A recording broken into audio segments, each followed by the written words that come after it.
continued. As we can see in the first picture and this in the second picture, the water here we see is from the Java river and from the groundwater. This has impacted the social life and the economic infrastructure of the city. This is the depiction of the land subsidence that was monitored from 1997 and till 2050, and that Jakarta will sink by 2050 totally.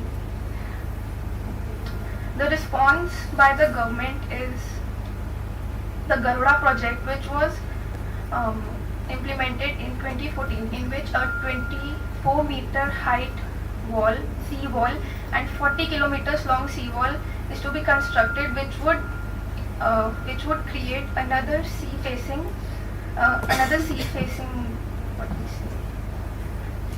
embankment, but that would take about 30 to 40 years. So the question here is that really they can afford 30 to 40 years of time to build this wall when the sinking is evident and it is happening at a lot of speed.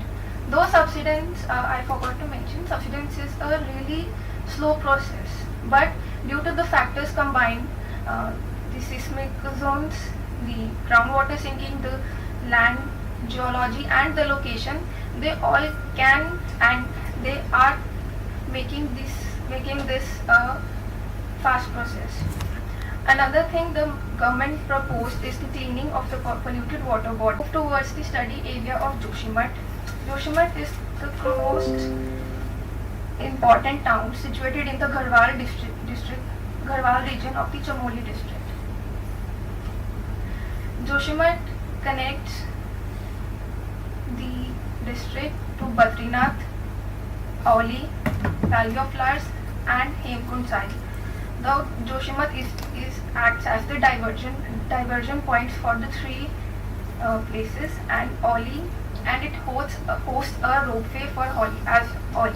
As you all know, CM Pushkar Singh Dhami just last month had signed a memorandum of around 3,000 crores with a UK-based company for a ropeway that is to be implemented around in this district only. The town holds an important religious significance, being one of the major muds or monasteries established by Guru Adi Shankaracharya. The town has a density of 1454 people per square kilometer. Though as per reports, the town has already exceeded its carrying capacity and the subsidence is making the matters worse.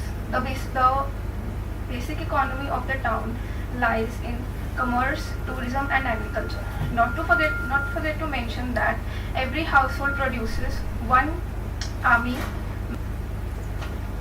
The current situation of Joshimath is because of its geological location. The town is situated on a ridge side on an ancient debris.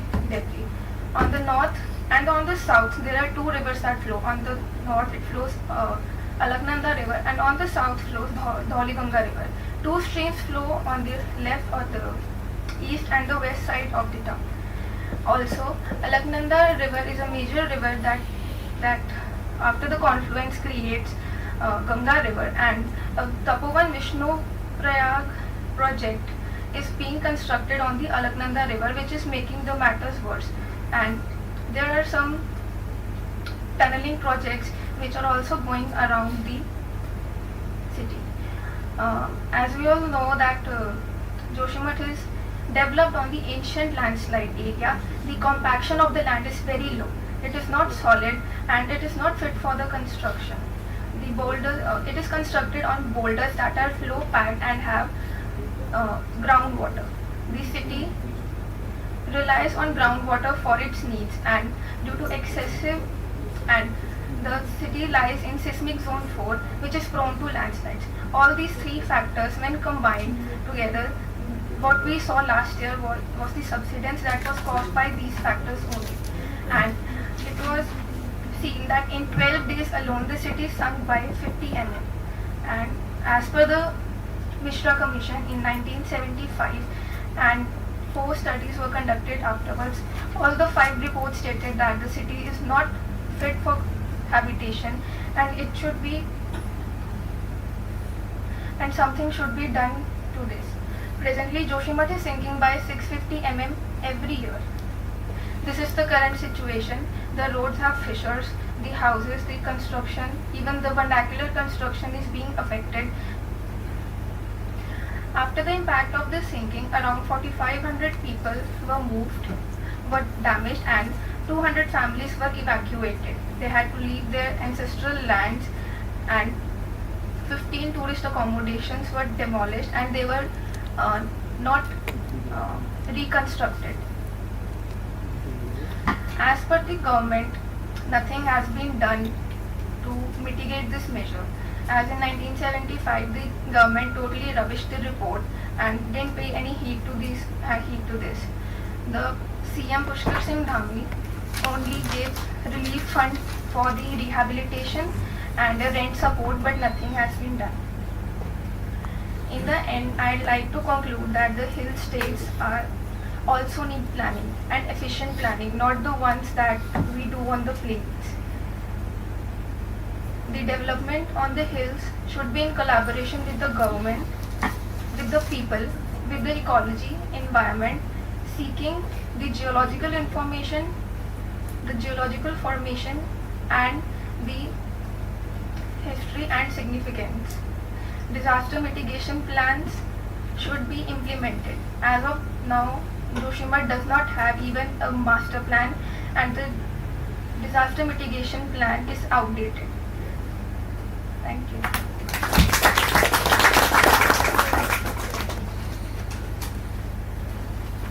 Yeah, thank you, Pooja, for this very interesting topic on planning of hill cities and the kind of parallel you have drawn from the case of Indonesia, and there have been also discussion in Indonesia where to shift the capital out and create a new capital. But coming to this state of Uttarakhand, just to bring to your attention, there is a lot of drivers happen in these hill towns. Uttarakhand gets close to about 6 crore domestic tourists.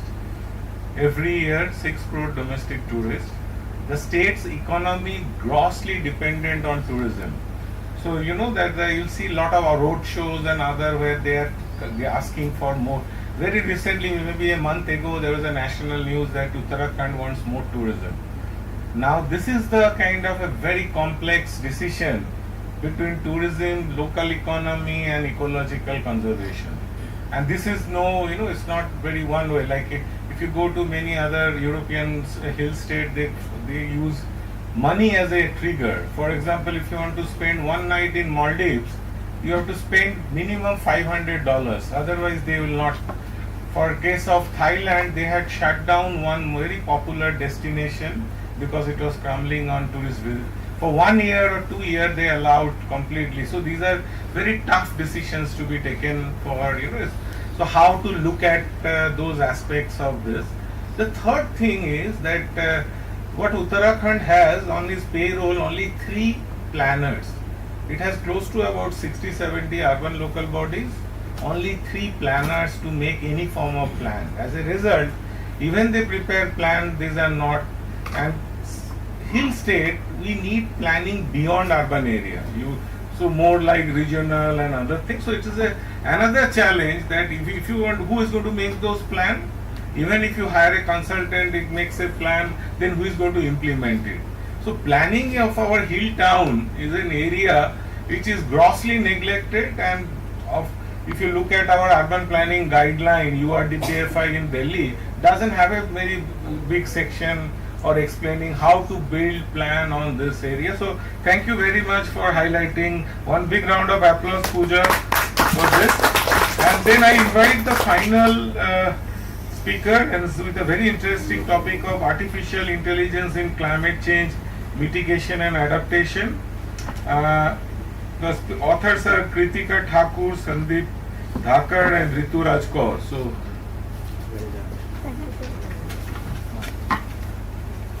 थोड़ा इधर होके बैठो क्या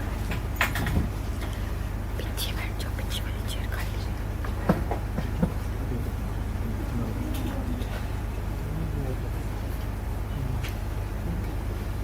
इसको आगे कर लो। Sir फिर वो पूरा एंगल नहीं अच्छा, लेना। Okay.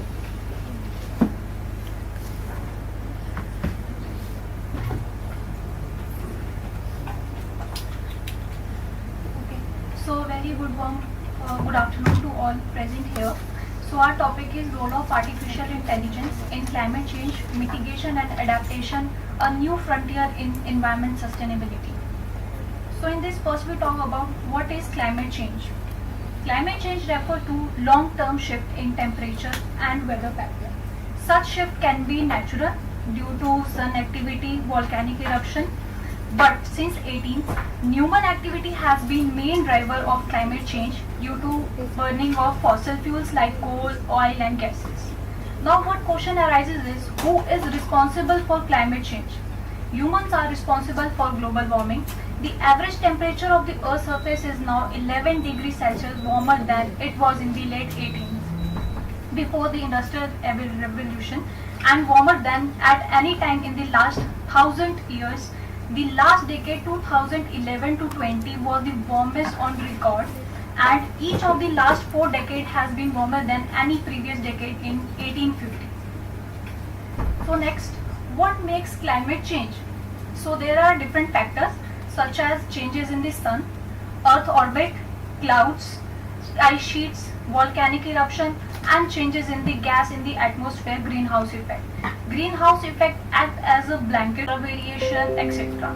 Human can impact the climate by changing the gas in the atmosphere. The major 4 gases are carbon dioxide, methane, nitrous oxide, chlorofluorocarbon. In the previous slide share of Akash Deep sir, he talked about the burning in which the different gases are emitting, which result in greenhouse effect. So have we changed the climate? So answer is yes, we have changed the climate. So this is the picture of South Cascade Glacier, which is retreating dramatically in the last 20th century.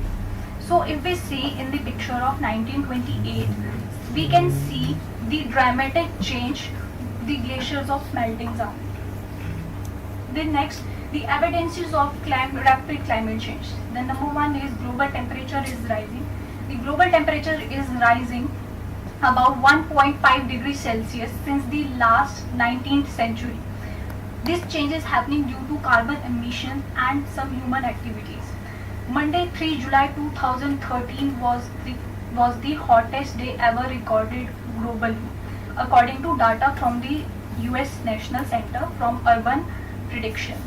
The ocean is getting warmer. The ocean has observed much of this increased heat with the top 100 meters of ocean showing warming of 0.3 years since 1969. Earth stores 90% of the extra energy in the ocean. Then third is the ice sheets are sinking. The Greenland and the Antarctic ice sheets have decreased in mass. Data from NASA Gravity Recovery and Climate Experiment shows Greenland lost an average of 279 billion tons of ice per year between 1993 and 2019, while Antarctica lost about 148 billion tons of ice per year. Then fourth is glaciers are retreating. Glaciers are retreating almost everywhere around the world, including the Alps, Himalayas, Andes, Rockies, and Africa. Snow covering is decreasing. Satellite observations reveal that the amount of spring snow cover in the northern hemisphere has decreased over the past 5 decades, and now the snow is melting earlier. Then sixth is sea leveling is rising. Global sea level rose about 8 inches in the last centuries. The rate in the last 2 decades, however, is nearly double that of the last centuries and accelerating slightly every year. Then climate change affects all different sectors such as health, agriculture, forest, water resources, impact on coastal areas, species and natural areas.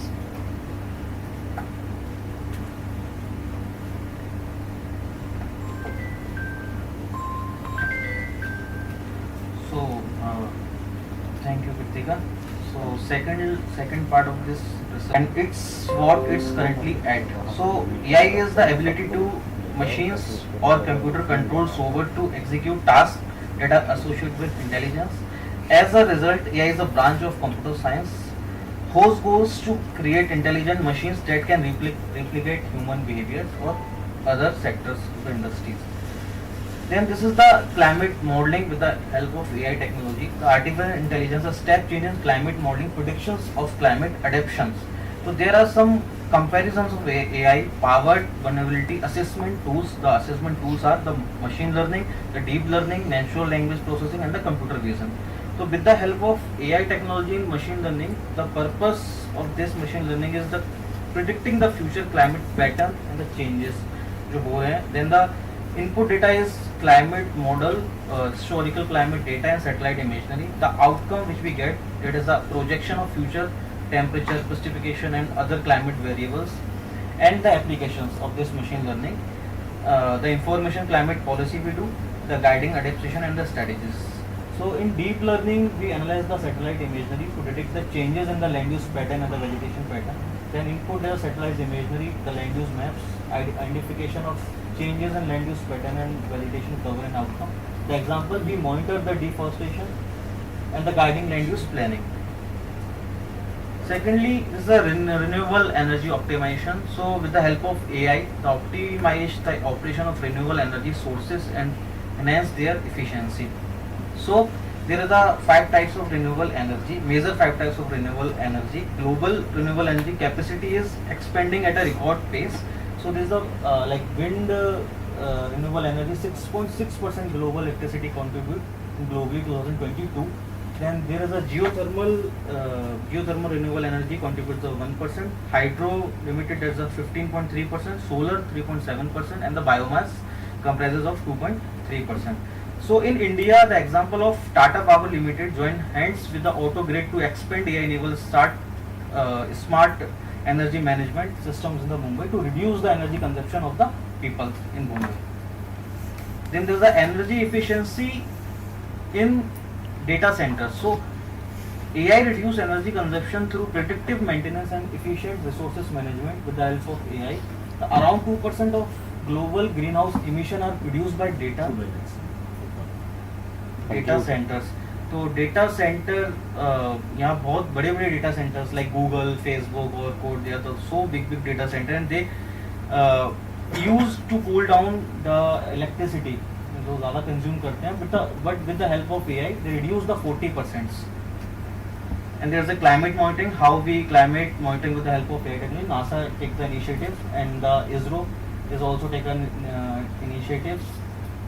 And with the help of AI, we got an initiative in the natural disaster predictions in seismic, forest, food, early warning system, landslide detection. Then there is the agriculture and food security. In this, there is a IFFCO is latest technology invention to set a change of agriculture landscape of India as it announced fresh plans of promote users of nano fertilizer technology. There is a Telangana state is the best example for nanotechnology fertilizer with the help of AI. Then there is a climate adaptation and mitigation through AI with the in different measures in the different fields like resilience planning, food, flood management, urban planning, and the water resource management. So this is the example of globally what resilience planning do and the nationally. So Karnataka government climate resilience strategy are driven strategy for climate adaptation.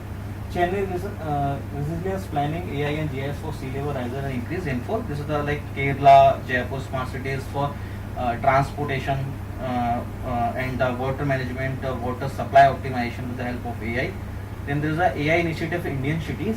So these are the like Jaipur AI traffic management system. They do AI for water resource optimization. Kochi, Surat Municipal Corporation, and Hyderabad is also doing Hyderabad Development Authority is also doing a green space analysis with the help of AI. Then there is a 30 future of artificial intelligence. It can be used to introduce or conclusion as way forward. So the smart city deployment is also help in designing the managing a smart city by optimize energy uses, traffic flows, resource allocation of land uses, then energy efficiency, traffic management, climate modeling, renewable energy integration, emission reductions, waste management, data analysis. And these are some glimpses of AI. These are some glimpses of AIs. So big companies are going to fund two small startups for tackling the AI, for tackling climate change. So these are some startups which are doing some new technologies to mitigate the climate change, and then the bibliography, and that's all from our side. Thank you so much.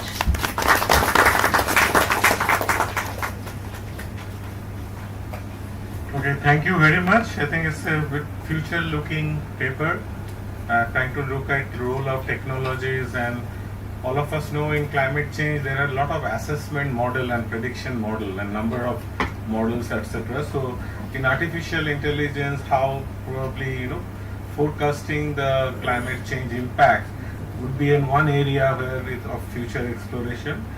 So in this session, as we come to close, there have been 5 papers, very interesting papers, starting with Harpreet Singh setting the context and raising some profound question about how do we planners engaging in raising resources for our cities.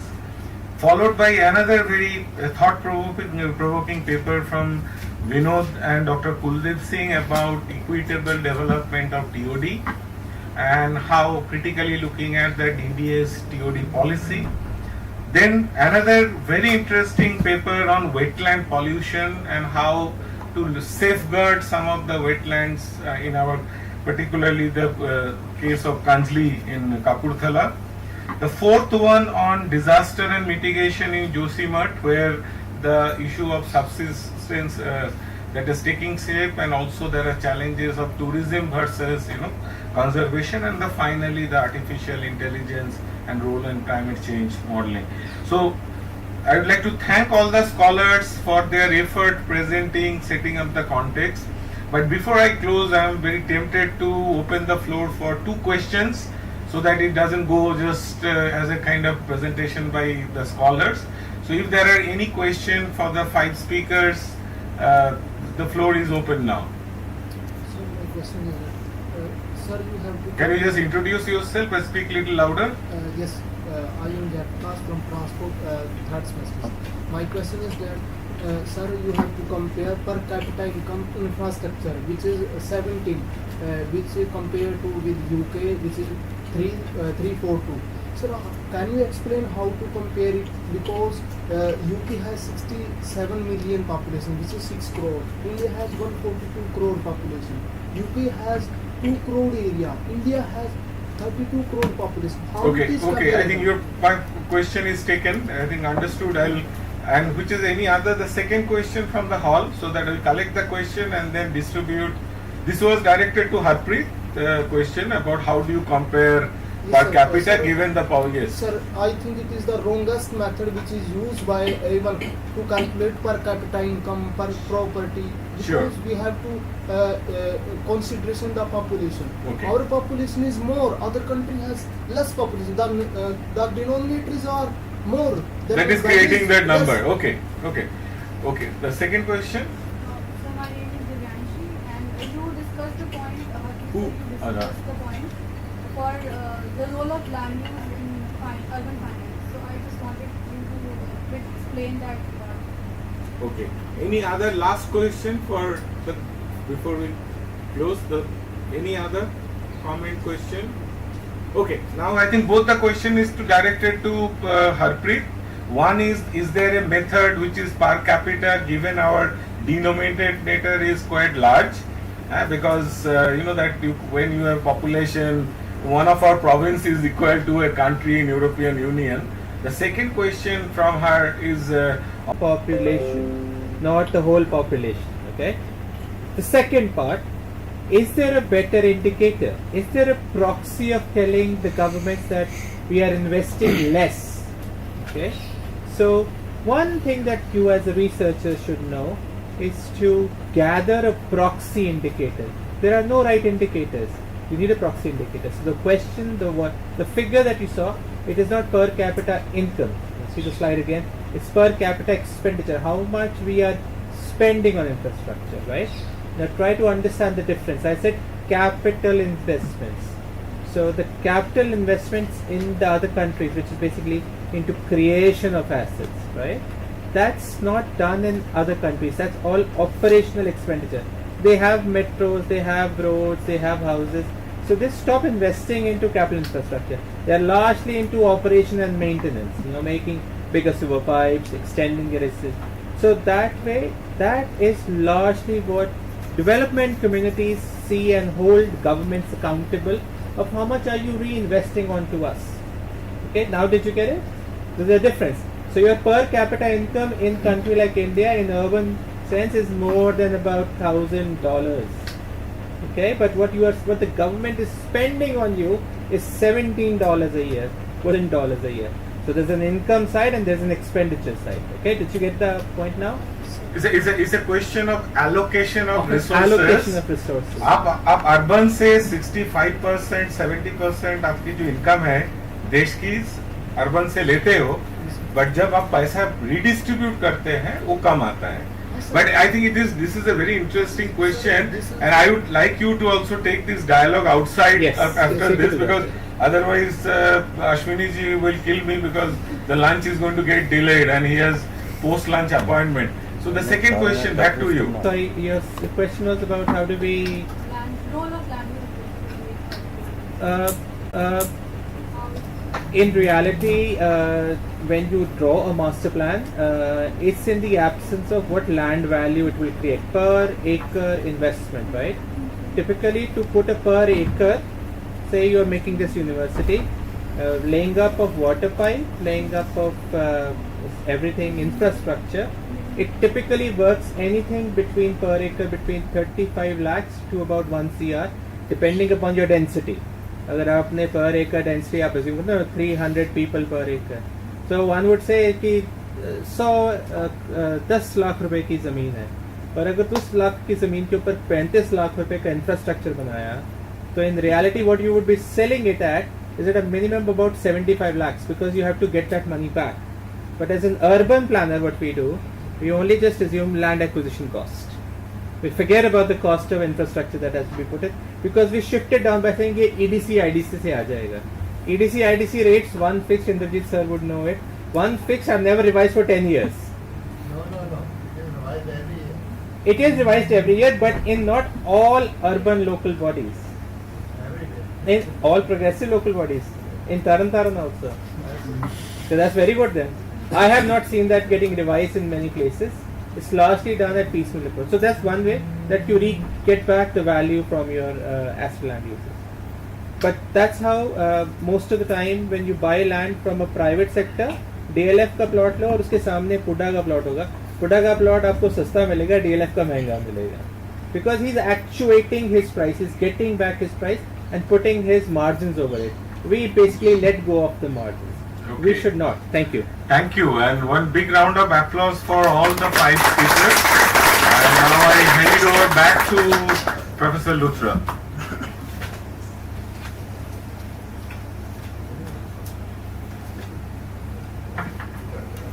Thank you, Professor Saswat. Though I was not in this room because, back-end sport is more important than acting on screen. So I was at the back end. But I'm sure that the experience and the caliber Professor Saswat has, I have seen at many places, he organizes the things so well, and at the same time, he doesn't rush it. He's a very patient guy. And I'm sure that all the speakers got good time and they could explain everything, because I was here for the last presentation and I could see that things could have been faster, but he was giving ample time. So with this, I think there should be a round of applause for the chairperson of the. Thank you very much, sir. And I may tell you that he didn't know that he is to chair the session also. We invited him for one assignment, that is enlightening us about what is happening regarding urban environment transformation and mitigation strategies. But we always engage people like Saswat, because they have so much to say, they have so much to teach, and we give lesser time to them. if you want, he can deliver lectures on various topics, and I think if you Google, then you will get many online lectures and even the descriptions of papers also. So he is a very learned professor. Thank you once again. I would request Dr. Chima to come on stage. This side, please. Because we have invited few distinguished speakers, and one of them is Mr. Harpreet. So this is a time when I request Professor Saswat and Dr. Chima to give a token of love to Mr. Harpreet. Oh, very little. So regarding I want to plant it here. Thank you so much.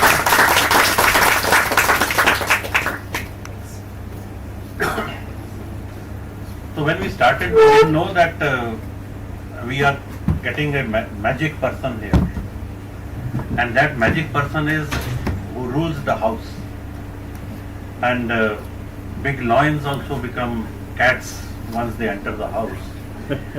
And it is where I think 2 or 3 days before his arrival over here, I got to know that he is coming with his wife. So we took the chance, and we thought that why not utilize her potential also, because we have already listened her in the session. So I request Rashmi Singh ji to take his seat and organize the session. Pratima Singh, sorry, I'm sorry. I'm giving option to him, so big sorry. For this session also, I think we have 5 papers. So this is the last session, and patient listening will again teach us many things. So the floor is yours, madam. Thank you very much. She is a professor at Nirma University, primarily in the architecture discipline, but once they live, the planning automatically comes. Isn't it, sir?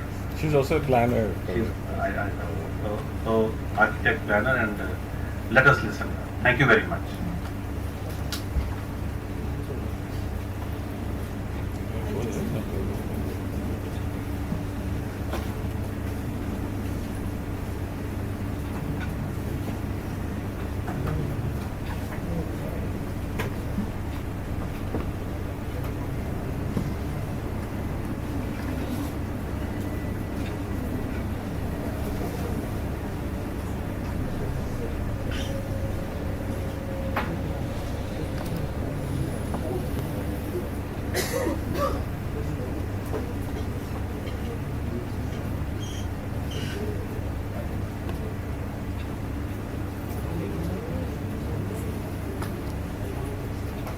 Good morning, one and all. Thank you for inviting me.